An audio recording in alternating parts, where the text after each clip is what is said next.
Yo, guess what? It's Thursday. You know what that means? It's time for Dezzie and Dean. Boom, Dynamite. Except it's not Dynamite this week, is it? Is it, Dean? Oh, Fyter Fest. What a great Fyter Fest. Really enjoyed this show.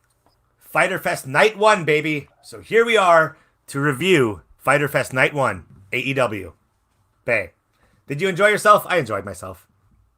Well, yeah, watching the show. Yeah, like I say, I think most of it. It's a bit of a limp finish for me, but obviously we'll get to that. But overall, really enjoyed a lot of the matches, especially the first one. I think that may have been match of the night for me. Okay. It was so hard to take notes on because so many things happened. There was spot after spot after spot. Like, just to name a few, like Jungle Boy's dives. When he dives, he gets involved, doesn't he? He throws himself out the ring. Yeah. You know, we had Luchasaurus flipping over the top. We had Wardlow's Swanton Bomb. That was so clean and beautiful. It's like, why are you so big? Like, everyone looks great in this match. But I think Wardlow may have been the standout for me. Wow.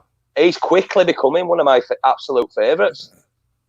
And like I say, I don't want to fantasy book too much, but I can't wait till he turns on MJF, gives him an F10 and becomes the biggest babyface, and I want him to be the champion. That's how much I love him. He's so great. But yeah, but there was such a good... I liked at the beginning when MJF on the mic and he called Luchasaurus Barney, the dinosaur. That made me laugh. Yeah. That made me laugh. He's probably done it before, but it just made me chuckle there.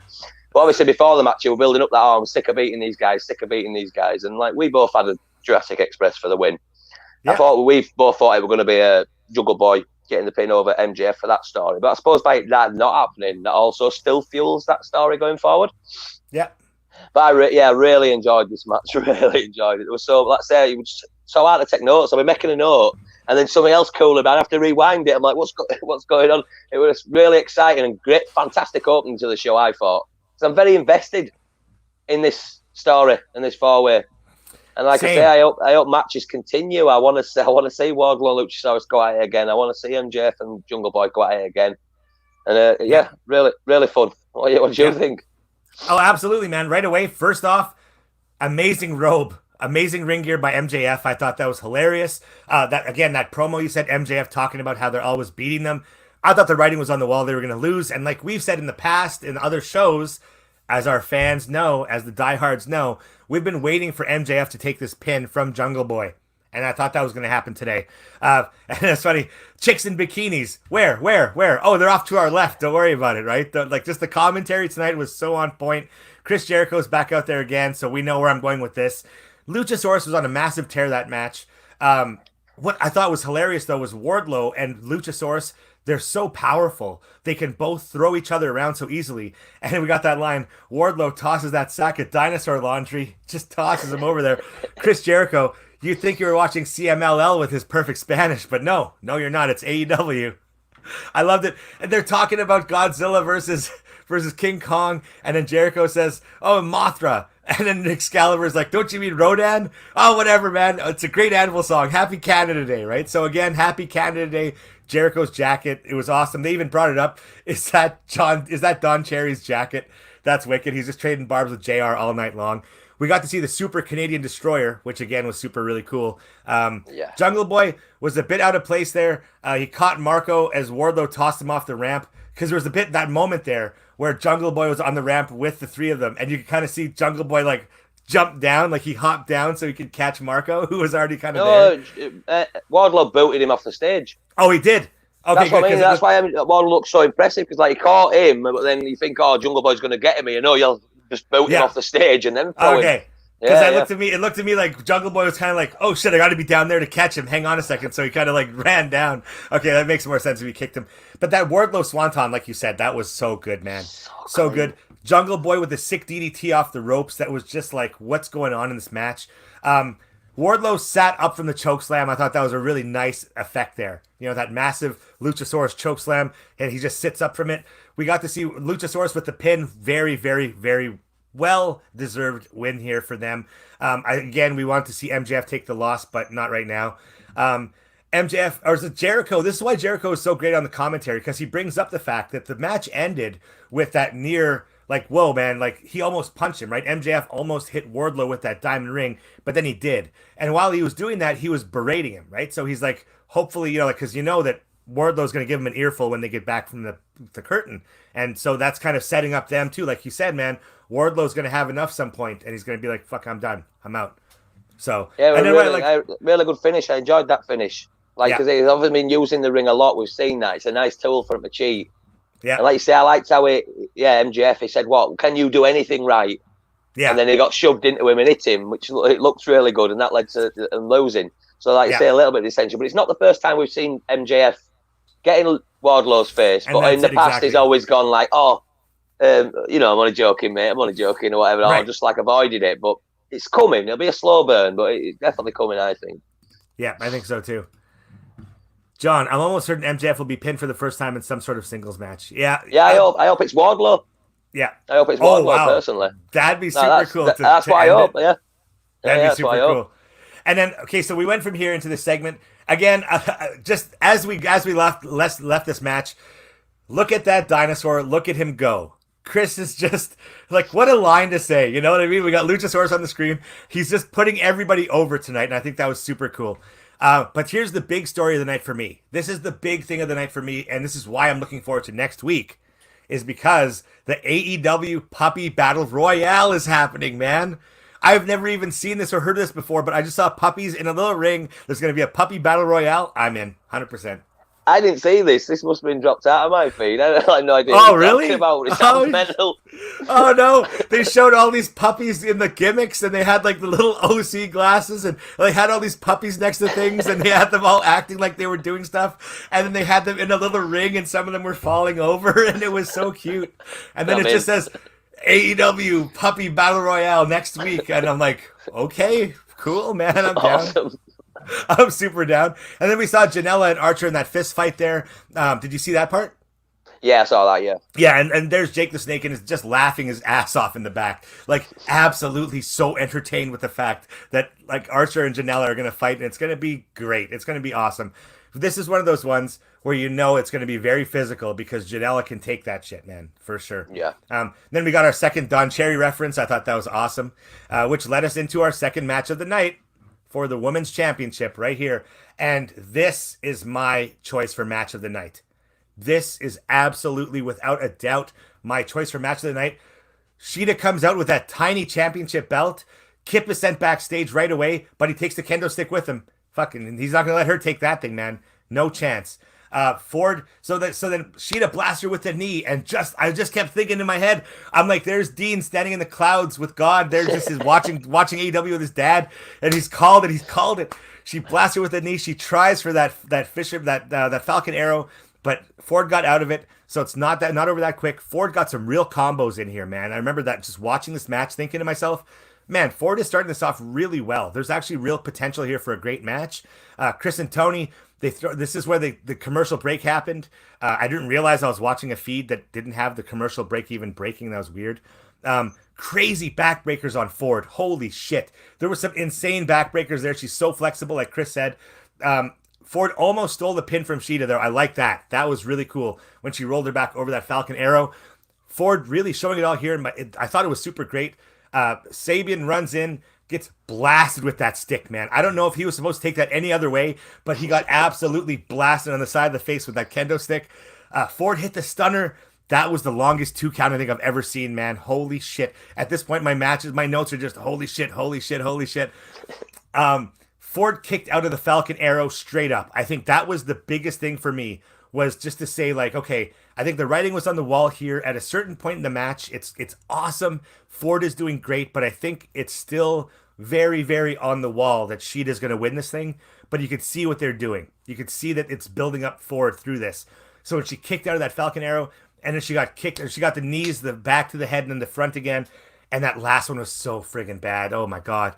She got pinned, but holy shit, man. What a rub. And like I said, that's how it's, write my notes here. Pinned, yep. But holy fuck, that's some rub, man. That's how it's done. Holy fuck. That's my notes right there at the end. I absolutely loved this match from front to end. Thought it was the best match of the night. What was your take on it, man? It might have been the best match of the night. You know, it was. I really enjoyed this because, like you say at the beginning, when she hit the knee and then went for the foul, because I was like you say, I talked about that, didn't I, last on the prediction show, thinking I'd be okay with that, but it didn't happen. And Ford, it felt like a filler feud going in. Like they built her up really quickly because obviously Shida's going to keep the belt, but we need to build some up. So we'll build them up really rapidly. We've had a couple of matches, but you never like felt that Ford was going to win. But I bought when that Falcon Arrow, when she rolled her over, I genuinely bought into that as the finish. It was like I say, there were so many long two that I genuinely bought, and then I was so hyped for the match. Ford looked fantastic. Like you say, to bip her over in defeat, she looked brilliant. Her stock has shot up so much off the back of this match. Insane. And so Shida's. This was absolutely fantastic. Both of them looked great. And I loved it. I loved it. Like you say, they were kicking out with the roll-up of the Falcon Arrow, then kicking out of it. Yeah. That's solid. That's solid. And then she gave that solid knee at the end then, didn't she? Like, no, I'm finishing you with you. Yeah, that was bad. That last knee was like, oof. Yeah, and then but in the middle of the match we had the bit where Ford went for the belt, and you think like, what's she doing? But then Kick run out, didn't he? And when he swung that kendo stick in. Oh yeah. If she'd have got out of the way, he'd have knocked her head off. Yeah. But like you say, and then she got it back off him, and she riled him across the neck. That must have sucked. His neck was just like welting today. Yeah. She brutalised him. He must have said before, look, just wreck me. You've got full permission. Just hit me. But I don't think he'll be expecting to get hit that hard. It looked so good. But it was just a fantastic match. It was just exciting all the way through. And they both look great coming out of it. And like for what I thought was just like a filler feud, a little match, just something to keep Shida ticking. Awesome. Yeah. Fantastic. Exactly. John, same thing. I was actually convinced toward the end that Ford was going to pull it off. A damn good match. And that was it too. They did such a good job storytelling in that one that it was honestly just poof. That was it for sure. So we left that match. Definitely, if you told me a month ago, even 2 months ago, you know what I mean, before this program, that Penelope Ford was going to amaze me this well in a title match, I'd been like, okay, cool, like show me, right? Like show me. But she definitely did. She brought it all, and I'm really impressed, man. That was even a few weeks ago, and I said that. Yeah. She I say her stock has gone through the roof off the back of this. She feels legit now as a legitimate contender.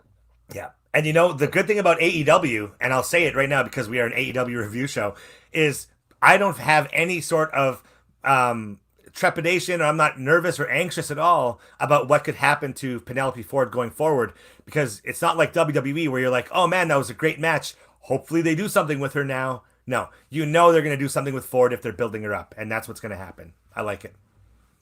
No, I liked it totally. So then, of course, we saw more of Taz dissecting the moves of Moxley, and I think this is just super cool. You know what I mean? Like, it really does, like you said, bring that sports presentation to it. Taz, I'm a fan of Taz in small doses. I've said this before. I don't like Taz on the commentary. I don't think he has that for it. You know what I mean? I don't think he's built for that. But I like his short one-liners and his impactful as a manager. I'm great. I love it. Building up to that one here. And then, of course, we had, coming up right after that match, after that little bit of a build-up, we had the TNT title, Cody versus Jake Hager. So, I don't know. I don't know. I've said my piece here about Cody on the show here. We know how I feel about Cody. I'm just looking at my notes here. Hager comes out with the plainest blue shorts I've ever seen in my life. You can't... And then, of course... oh, Jesus, you can't tell it. He's the boss. All that pyro, all of the pyro for Cody as Cody comes out. It's just like fucking, you know what? Just shoot all the pyro we have. Justin Roberts looking like the love guru with that outfit on there. He looks like he's definitely leading a couple's retreat of some sort right after this match. Thought that was hilarious. They're doing the temporary tattoos promo by Tony Schiavone. And Chris says, yeah, I'll put it on your ass, Schiavone. I love that. I'll put that Cody tattoo right on your ass, Tony. Oh, man. But so Cody, my notes aren't distracting. More heel stuff, guys' face. You know, it's just more of this stuff they're doing. And even Jericho calls him out. He's a legal cheater. He's always been helping him cheat. He sets him up to cheat. These guys are in no way faces at all. Knock him out, Wilford Brimley. The Wilford Brimley line had me rolling in my fucking chair, man. I was laughing so hard. Brought me back to the childhood seeing Wilford Brimley in those diabetes commercials. And then, of course, in Family Guy, him. It's just like a pop culture thing for people of that age, like Seth MacFarlane, Chris Jericho. Wilford Brimley's just a part of their childhood, from the oatmeal commercials to he was an actor too, right? But I know him from the commercials.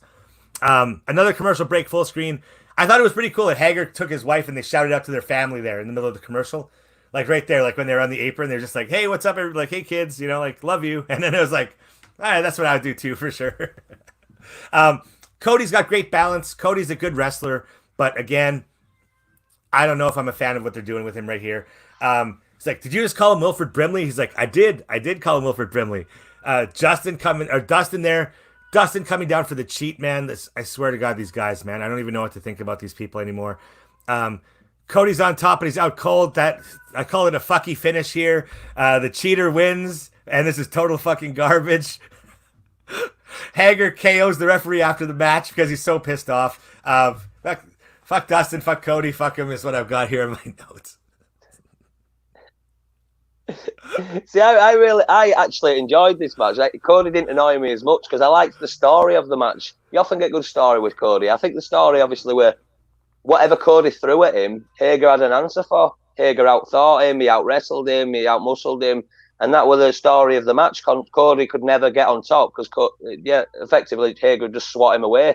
And even there's so much when he actually laid hands on Arn outside, you think, oh, well, that's a natural point for Cody to get on top. Hager dodged him and delivered a 6 suplex outside.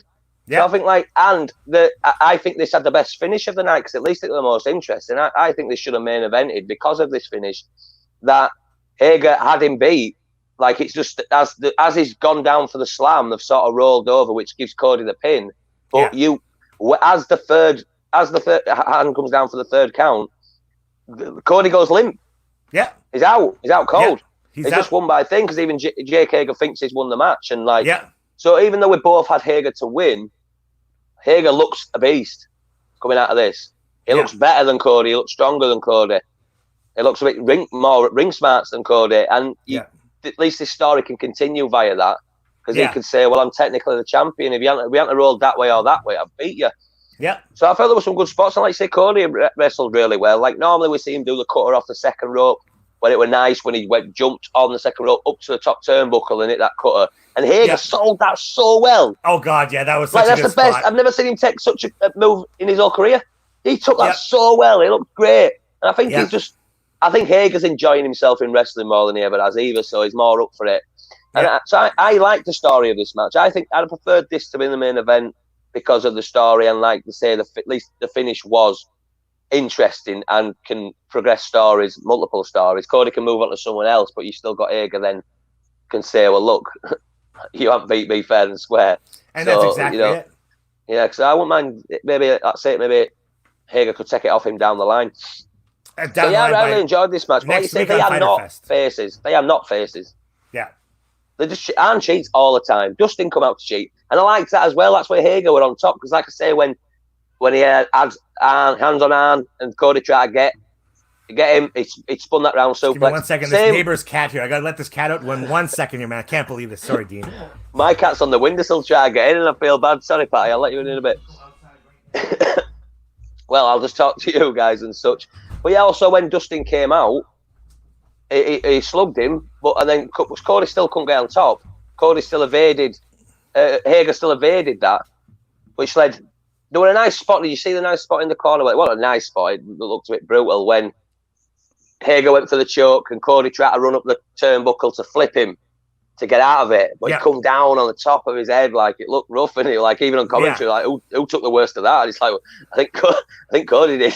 I think Cody did. But yes, but I enjoyed this match, and I did like the finish, and I liked the story that they told. It was a very different pace to every other match on the card. Yeah. So I liked that. But like I say, one thing about Cody, you get a lot of story within matches. But like you say, they are not faces. Yeah. No, they're definitely not. Faces. And I would like to see Hager take that belt off him like next week on Fyter Fest. Just give him the rematch. Come on. Let it happen. Let it happen. Because you haven't got the AEW title match. They announced that's going the week after, obviously, with the Taz promo that came. Obviously, like you say, we were talking about that last week, weren't we? How is as he isolated for 2 weeks, the dates sort of lined up where he just missed. So that's the way of getting around it. Yeah. But overall, I thought that was a good match, and it probably should have main evented for me.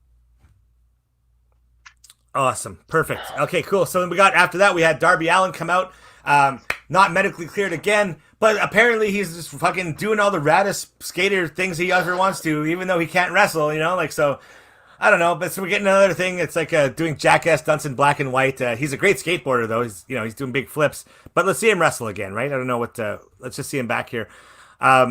So I don't know what his that deal is. That backflip onto the skateboard was impressive. Oh, that yeah, was for sure. Incredibly impressive. Yeah. But like, how are you not cleared? Yeah, but that's it, right? Like, what's cleared? going on? And then, like, let's get him in some storyline-driven stuff here. Yeah, definitely. It's more just reminding him that he exists, sort of promos, which are a bit lazy, aren't they? Like you say, at least put, like you say, get him in storyline, because he can't be far off being cleared if he's doing these. Yeah, exactly, right? Exactly. So, clearly a very talented guy. Well, totally, man, totally. But we want to see him back in the ring here, right? Definitely. So we saw Orange Cassidy came out. He sat down. He was just being quiet. Jericho was feeding off of that there. We saw a lot of Jericho yelling at OC because of this. We saw Santana and Ortiz taking on Private Party. Ortiz fist bumping Chris. Tony puts his hand up. He got left standing. I love that. That was pretty cool. And then Chris throughout the match. Again, this is just, it's Santana Ortiz. Very solid wrestlers here. Why am I trying to get, don't call me. Don't call me. If you sent me a message, you sent me a message. There's no need to call me on Facebook afterwards to follow up. That's absolute bullshit. I don't need any of that crap. That's Santana and Ortiz coming out here. Two great wrestlers. Private Party, I still think they're green. I don't get it. I don't get it. I think these Mark Quinn and the other guy, I think they belong at like maybe an Impact or maybe in some other developmental where it's like, okay, a little bit harder, a little bit longer. I don't know. Just not a fan of Private Party here. Like how it says, Chris Jericho says, if these guys are vodkas, Private Party is Smirnoff, and Santana Ortiz, they're Grey Goose, man, because that's exactly what it is. Private Party getting the win here. Orange Cassidy's not doing anything. I love after the match. This is the story to me is OC and Jericho. It's not at all Private Party versus Ortiz and Santana to me. They took a backseat to this one for sure. OC's not doing anything. He's just sitting there. Chris just freaks out. He just freaks out and he throws his water at him, starts jumping around. People just immediately jump at him. OC just walks out of the place, and Chris is just screaming like a madman. Next week, like he is absolutely cannot.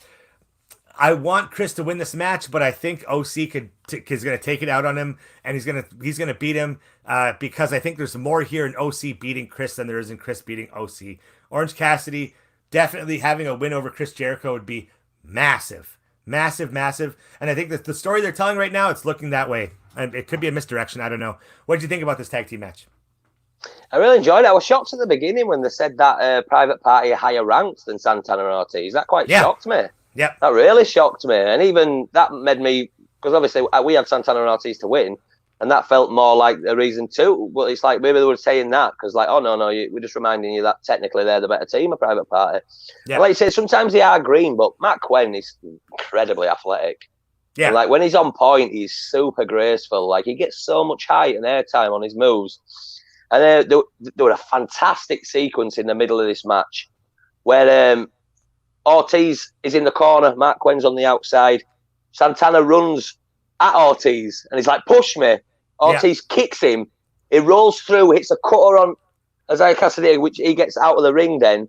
Then, what was the next spot? Like, oh yeah, then he hits this huge sit-out powerbomb on Mark Quinn. Ortiz does from the top turnbuckle. It's this huge sit-out powerbomb.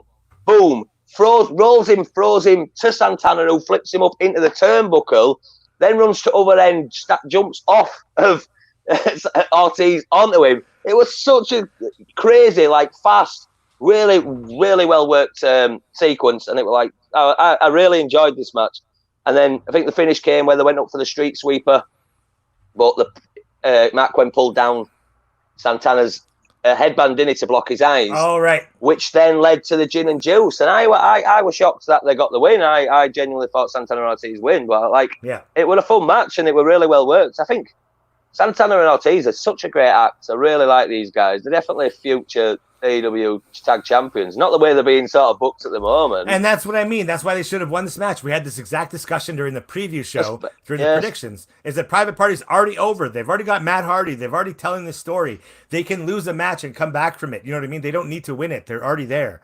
But Santana Ortiz, one of the best tag teams in wrestling that you've got, and you're just having them job out to these guys. Like, come on. You know what I mean?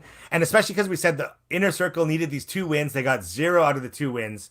So does Chris lose his match too and they go 0-3? You know what I mean? Like, who knows?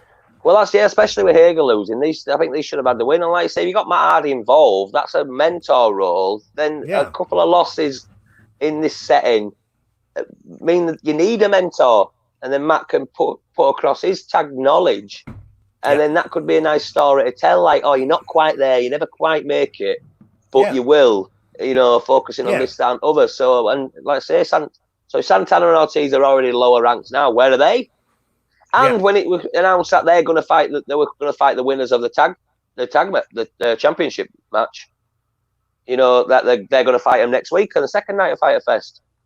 So I thought like Santana and Ortiz would have been better for that shout as well. So I'm quite shocked by the result, but really fun match, well executed. Yeah, I liked the bit when Cassidy did the super like 50,000 spins over to the outside, and like when Excalibur said, "Oh, it's a tornado," and then I think JR went, "Oh, it's cyclone," and Jericho's like, "It's a twister! It's a twister!"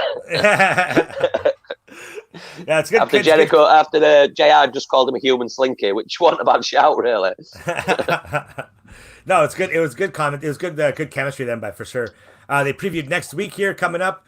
We see Nyla Rose is going to be in action on Fyter Fest Night 2. She has a surprise. SCU taking on the Dark Order in a 6-man tag. Dark Order, of course, with Colt Cabana there. That's going to be a good one. Joey Janela versus Lance Archer. I'm really looking forward to this one. I think it's going to be the most physical match of the whole 2 nights. I think this is going to be the one where we see a big spot, maybe off the stage or through a table or some kind of big spot for sure. Joey's taken. And then we see Private Party is going up against the winner of the tag team title match. Is that happening next week, or is that just happening somewhere down the line? I didn't. No, I think it said at night 2. I think it is next week. Yeah. Oh wow. Okay. Well then we'll see. Young Bucks, because the Moxley match has been dropped from the card, so they probably want another championship. They need a championship match on it, don't they? Yeah. Really.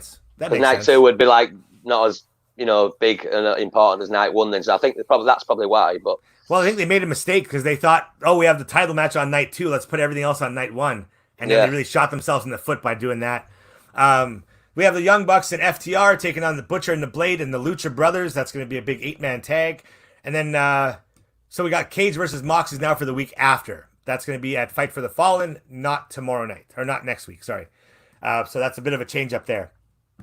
We saw Brian Cage come out. Brian Cage comes out. I love this line. Jim Ross, if I was Brian Cage, I would never wear a shirt. And Excalibur says, well, he rarely does. For some reason, he puts it on for TV. I don't get it. Taz says, hey, they're not upset about this delay. They're not upset about the delay at all. They're easy like Sunday morning. It's going to happen, right? The match is going to happen. And this is the fucking best line of the whole thing was, Mox, you tested negative, but you do have a case of one thing, the chicken shits. Wow, man. Wow. For Moxley to be at home, regardless if he tested negative twice for coronavirus and that he would get tested again at work, he's with his partner. It's a solidarity thing. It's not the end of the world here. But to say that oh man, that was so good.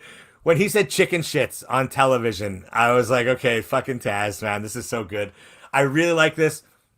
I strongly believe that Brian Cage can be the next AEW champion. And I believe that it's not too early for Mox to lose it. I think it could happen. I think it will happen. And I think the fact that the rest of this card played out the way it did, I think it's almost writing on the wall that we're going to see a new champion. I think there were another good line from Taz in this because he went on about, like you say, he'd been tested negative twice. And he said, if you come here, you'll get tested again. Because he said, I think it was a dig at WWE. He said, we're AEW, we don't run a sloppy show. Yeah, which is like got double meaning because obviously it's Renee Young, Moxley's wife, that got coronavirus, and then so that was like a double. Have a go at WWE and directly at his wife almost. So she's the reason why he can't, But so I liked this. I did like this little bit. Yeah, Taz did a good job here. And like I say, I prefer Cage as just being like a big guy. You don't need to talk too much. Let Taz be the mouthpiece. Yeah, but yeah, the who better. I'm still not into that. Yeah. No, I think it's come on. Chris Kanyon had that, man. It was Chris Canyon's thing. Chris Kanyon, the late Chris Kanyon, rest in peace. Come on, who better? Chris Kanyon. Now that Moxley Cage isn't happening until Fight to the Fallen, John says Jericho and OC had better close the show. I think so too.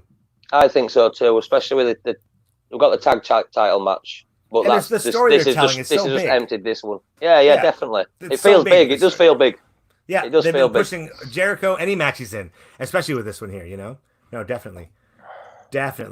Okay, cool. So then, Brian Cage came out. We talked about that there. And then we come to the meat and potatoes of the night here. The big one, the big main event for Fyter Fest. Night number 1.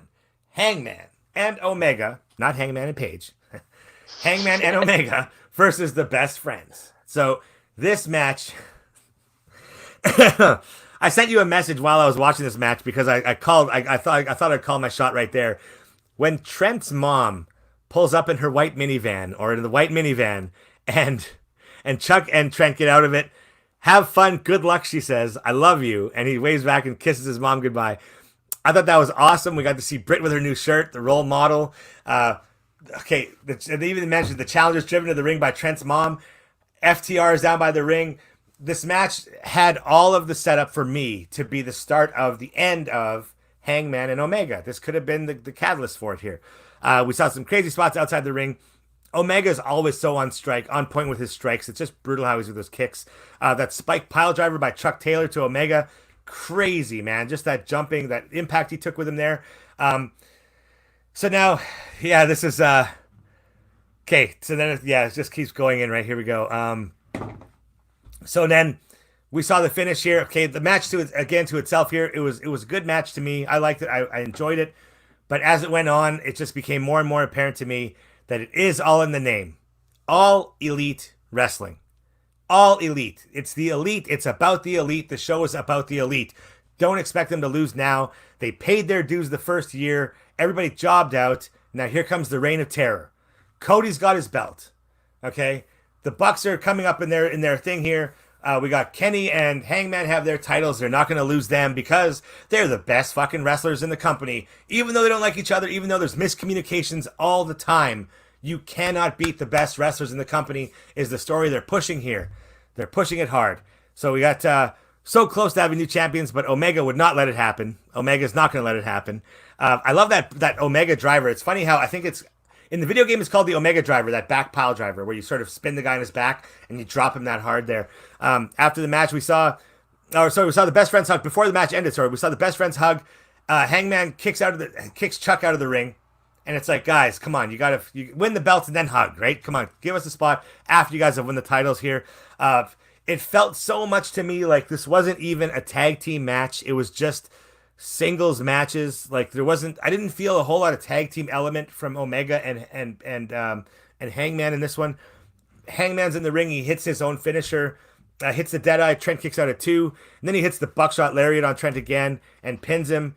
What was it? What was that ending? Was this even a tag team match? Is my notes. Honestly, and then we got what happened afterwards with FTR coming down offering the beers. Kenny's like, no, we're not taking your beers. And Hangman's like, fuck, I'm taking a beer. Right away. He snags it from him right away. They start having a bit of an argument because Kenny won't drink his beer. The Bucks come down. And what I liked about this is, I liked what I didn't like about it now. The Bucks come down to break it up. The Elite are fighting, I said in my notes. But who the fuck cares now? Because it's so done. You're just telling the story. You're just going to fucking let it burn out. I understand slow burns and I know long form storytelling. But we've been doing this now to the point where it's like, okay, what could possibly be the catalyst now then? What will ever take? We see Hangman's even on the other side of the tag team, so it's a 3-on-3 even as the show goes off the air.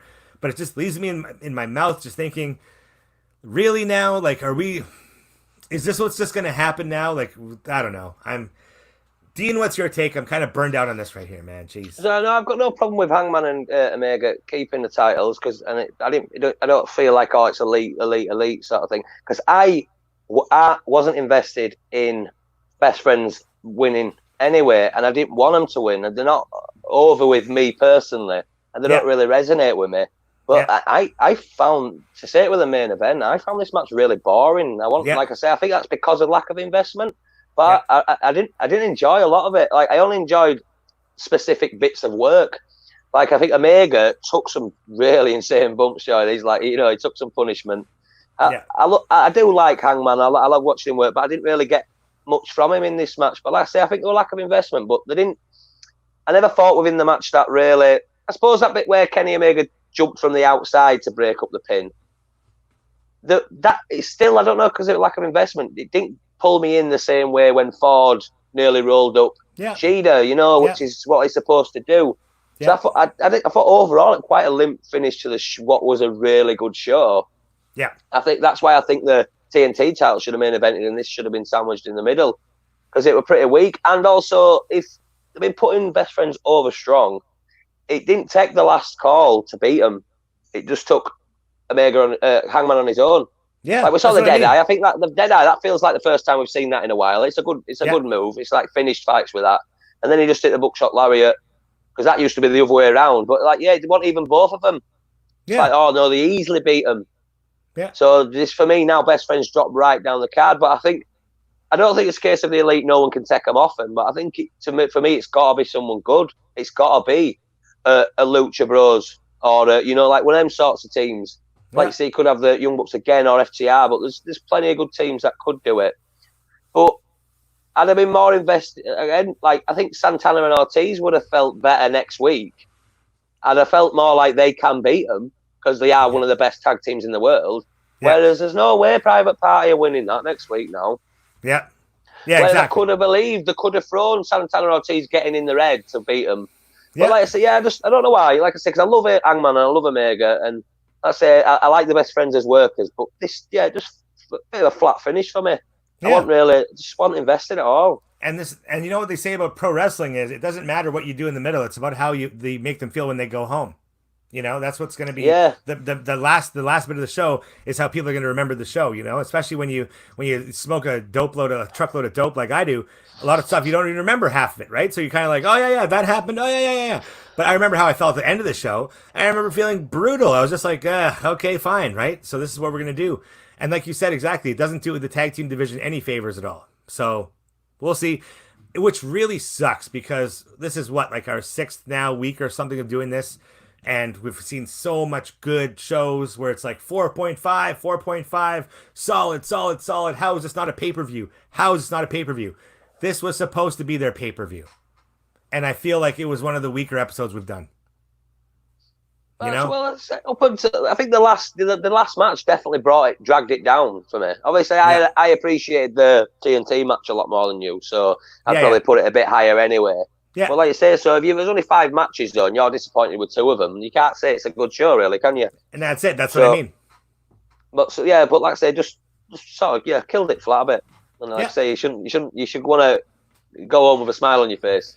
Obviously, we're already at home, but when it's a 2-week show, you want to have people like, what's going to happen next week? Conclusion. You know what I mean? Like, do something like that. There should have been some sort of implication leading into the next week to make you believe that it is a 2-part event. You know what I mean? It just feels kind of like disjointed. And I realize there's a lot of... Sorry. No, sorry. Yeah, no. Go ahead. I said that's why the TNT would have been a better thing, because rather than having a tag match again next week, have the rematch, because it's like that would have... Yeah. Hager effectively beat him, so I'd rather that ended the show. Like, oh, well, it's not thing. Okay, Tony Khan's just said that was not definitive. It could have gone anywhere. So next week, that's going to main event the night 2, the rematch. Starting at night 2. Just like rolling that momentum on, and like I think that would have been much better. So like, normally I don't criticize like the structure of the shows and such, but this time I think they just got it a little bit wrong, and I just think the last match were booked not very well. So.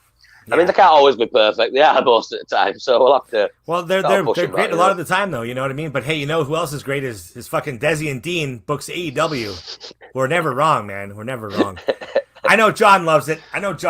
So, anyways, Dean, so obviously you like the show. What would you give it out of 5? Well, since there were 5 matches and I really like 4 of them, 4 out of 5. Yeah. No, actually 3.5. I think that last match really did knock a bit of edge off. Knocked a bit off. Yeah. Especially with the TNT title being intended to be defended every week. Oh yeah, well that's said, right, John. too. Yeah, well said, John. Yeah. Yeah, that's exactly a very, very good point, John. We're gonna have to have John on the show here. I think we might lose half our viewers if we had John on the show, but definitely I want to hear what John says about these things because it's an awesome take. All right, so from myself, from Dean over here. Oh, I pointed the right way for the first time. That's awesome. Thank you guys so much for tuning in. Check us out here, Triple D Wrestling Entertainment. We're on Facebook. We're on YouTube. We review this stuff every single week, and we're coming back up with Fyter Fest Night 2, the predictions, and that'll be next week. So you guys have a great weekend. Dean, send us off. Let's just stay well, guys. Peace and love.